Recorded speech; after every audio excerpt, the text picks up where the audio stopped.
эшнең кызыклылыгы шунда ки, күренекле язучы татар әдәбиятының мәшһүр классигы Гаяз Исхакый хикәяләренә, әсәрләренә нигезләнеп эшләнә.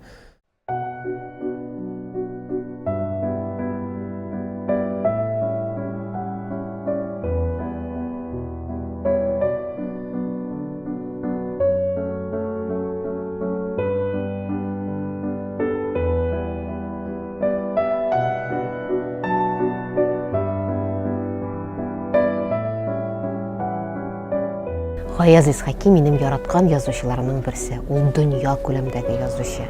Аның әсәрләре сәхнәдә куелуына без бик шат. Һәм без хәзер иҗади процесста, бездә менә шундый кызыклы репетицияләр бара, безгә бик күңелле. Без шуңа күрә сезне дә 14-13 апрельләрдә премьерларда көтеп калабыз.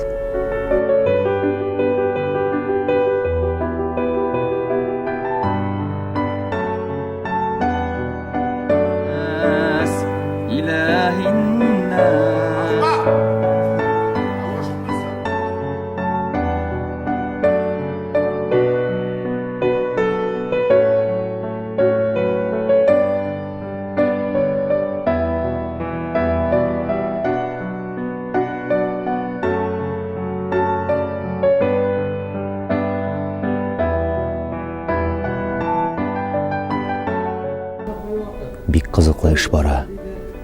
Әлеге эш нәрсә белән төгәлләнгән 13-14 апрельдә Галиәсгар Камал театрының зур залына килеп үзегез күрегез. Гаяз Исхакый әсәрләреннән төзелгән, нигезләнгән спектакль. Тормышмы бу? Килегез.